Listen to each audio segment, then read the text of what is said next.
Good news చూద్దాం. ఆంధ్రప్రదేశ్ కు కేంద్రం శుభవార్త తెలిపింది. పీఎం ఈ బస్ సేవా పథకం కింద ఏపీఎస్ఆర్టీసీకి 750 ఎలక్ట్రిక్ బస్సులు రానున్నాయి. రాష్ట్రంలోని 11 నగరాల్లో ఈ బస్సులు తిరుగుతాయి. పూణేకు చెందిన పినాకిల్ మొబిలిటీ సొల్యూషన్స్ సంస్థ వీటిని నడుపుతుంది. ఛార్జింగ్ స్టేషన్ల ఏర్పాటుకు ఆర్టీసీ సిద్ధమైంది. 3 నెలల్లో బస్సులను రోడ్డెక్కించాలని ఆర్టీసీ లక్ష్యంగా పెట్టుకుంది. డీజిల్, సిఎన్జీ బస్సులకు బదులు ఎలక్ట్రిక్ బస్సులనే కొనాలని ప్రభుత్వం యోచిస్తోంది. రాష్ట్రంలోని 11 నగరాల్లో ఎలక్ట్రిక్ బస్సుల కోసం గత ఏడాది సెప్టెంబర్ 26న ప్రతిపాదనలు పంపారు. దీనికి కేంద్రం ఆమోదించింది. కేంద్రం మొదటి దశలో 750 బస్సులకు సంబంధించి టెండర్ల ప్రక్రియ పూర్తయింది. కాంట్రాక్టర్ కూడా ఎంపికయ్యారు. విశాఖపట్నానికి 100 సిటీ బస్సులు, సింహపురి డిపోకు 50, గాజువాక డిపోకు 50 బస్సులు కేటాయించారు. విజయవాడకు 100 బస్సులు రానున్నాయి. ఇవన్నీ విద్యాధరపురం డిపోకు కేటాయించారు. కాకినాడ, రాజమహేంద్రవరం, కడప, అనంతపురం డిపోలకు 50 బస్సుల చొప్పున కేటాయించారు. గుంటూరు నగరంలో గుంటూరు 2 డిపోకు 100 బస్సులు రానున్నాయి. అమరావతి కోసం 50 సిటీ బస్సులు కేటాయించారు. నెల్లూరు టౌన్లో నెల్లూరు 2 డిపోకు 100 బస్సులు, కర్నూలు 2 డిపోకు 50 బస్సులు వస్తాయి. రాజధాని అమరావతిలో తిరిగేందుకు మంగళగిరి డిపోకు 50 సిటీ బస్సులు ఇస్తారు. తిరుపతిలో మంగళం డిపోకు 50 బస్సులు రానున్నాయి.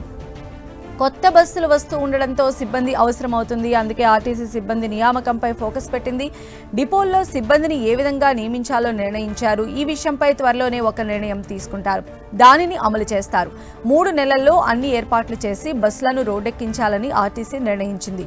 అంతేకాదు రాష్ట్రంలో కొత్త డిపోలను సిద్ధం చేసే పనిలో ఉన్నారు. డీజిల్, సిఎన్జీ బస్సుల్ని కొనటం ఆపేసి అన్ని ఎలక్ట్రిక్ బస్సులనే కొనాలని ప్రభుత్వం ఆలోచన చేస్తోంది.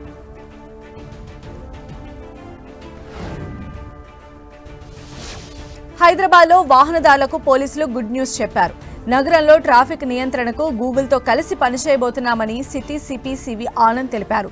Google map data analytics systems ఉపయోగించుకుని ట్రాఫిక్ నియంత్రణ వ్యవస్థను మరింత మెరుగుపరుస్తామన్నారు. నగరంలో ట్రాఫిక్ నియంత్రణకు సైంటిఫిక్ పద్ధతులను అవలంబిస్తున్నామని, డ్రోన్ ద్వారా ట్రాఫిక్ కంట్రోల్ చేయడానికి ప్రయత్నాలు చేస్తున్నామన్నారు. ట్రాఫిక్ ఎక్కువ ఉన్న చోట్ల డ్రోన్లు వాడతామని చెప్పారు. ఇప్పటికే ట్రాఫిక్ మేనేజ్మెంట్ కోసం హైరేస్ కెమెరాలు తీసుకువచ్చామని చెప్పారు. దీంతో ట్రాఫిక్ నియంత్రణకు చర్యలు తీసుకుంటామన్నారు. సిటీలోని అన్ని జంక్షన్లలో ట్రాఫిక్ సిబ్బందిని ఏర్పాటు చేయడానికి సిబ్బంది కొరత ఉందన్నారు. కార్పొరేట్ సోషల్ రెస్పాన్సిబిలిటీలో భాగంగా ట్రాఫిక్ మార్షల్ స్కీమ్ను పూర్తి స్థాయిలో అమలు చేయబోతున్నామని చెప్పారు. నగరంలోని ట్రాఫిక్కు అంతరాయం కలిగించేలా ఉన్న భారీ వ్యాపార, వాణిజ్య సముదాయాలు, ఆసుపత్రుల వద్ద ట్రాఫిక్ నియంత్రణకు ఆయా భవనాల సముదాయాలు బాధ్యత తీసుకోవాల్సి ఉంటుందన్నారు. వీళ్ళంతా 5-6 ఉద్యోగులను నియమించుకొని తమకు అప్పగిస్తే వారికి ట్రైనింగ్ ఇచ్చి సంబంధిత భవనాల వద్ద వారే ట్రాఫిక్ నియంత్రణ చేసేలా ఏర్పాటు చేస్తామన్నారు.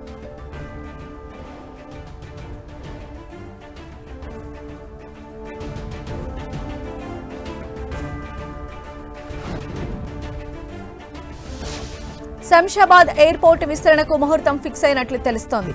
ప్రయాణికుల రద్దీ, విమాన రాకపోకలు గణనీయంగా పెరిగిన నేపథ్యంలో జిఎంఆర్ హైదరాబాద్ ఇంటర్నేషనల్ లిమిటెడ్ ఈ విమానాశ్రయాన్ని సుమారు 14,000 కోట్లతో విస్తరించాలని యోచిస్తోంది. రానున్న కాలంలో హైదరాబాద్ను అంతర్జాతీయ కనెక్టివిటీకి ఒక కీలక కేంద్రంగా తీర్చిదిద్దే లక్ష్యంతో ఈ బృహత్తర ప్రాజెక్టును చేపడుతున్నారు. ఈ విస్తరణ నగరం ఆర్థిక వృద్ధికి, ప్రపంచ వేదికపై దాని స్థానాన్ని మరింత బలోపేతం చేయడానికి గణనీయంగా దోహదపడనుంది. 2008లో ప్రారంభమైన శంషాబాద్ విమానాశ్రయం అతి తక్కువ కాలంలోనే భారతదేశంలో అత్యంత రద్దీగా ఉండే విమానాశ్రయాల్లో ఒకటిగా మారింది. దీని ప్రస్తుత సామర్థ్యం పెరుగుతున్న ప్రయాణికుల సంఖ్యకు సరిపోవడం లేదు. హైదరాబాద్ దేశంలోనే వేగంగా అభివృద్ధి చెందుతున్న ఐటీ, ఫార్మా, లాజిస్టిక్స్ కేంద్రంగా మారడంతో అంతర్జాతీయ, దేశీయ ప్రయాణాల డిమాండ్ గణనీయంగా పెరిగింది. ఈ నేపథ్యంలో ప్రయాణికులకు మెరుగైన సౌకర్యాలు కల్పించడానికి, భవిష్యత్ అవసరాలకు అనుగుణంగా విమానాశ్రయాన్ని సిద్ధం చేయడానికి విస్తరణ అవసరమని జిహెచ్ఐఏఎల్ గుర్తించింది. ఈ విస్తరణ ప్రణాళికలో భాగంగా ప్రయాణికుల సౌకర్యార్థం ఒక కొత్త టెర్మినల్, విమానాల రాకపోకలను సులభతరం చేయడానికి ఒక అదనపు రన్వేను నిర్మించబోతున్నట్లు తెలుస్తోంది. ఈ నూతన మౌలిక సదుపాయాలు విమానాశ్రయం కార్యాచరణ సామర్థ్యాన్ని గణనీయంగా పెంచుతాయి. వచ్చే ఏడాది ప్రారంభంలోనే విస్తరణ పనులను మొదలుపెట్టి 2029 నాటికి వాటిని పూర్తి చేయాలని లక్ష్యంగా పెట్టుకున్నారు. ఈ కాల పరిమితిలో పనులు వేగంగా, సమర్థవంతంగా పూర్తి చేయడానికి జిహెచ్ఐఏఎల్ కృషి చేయనుంది.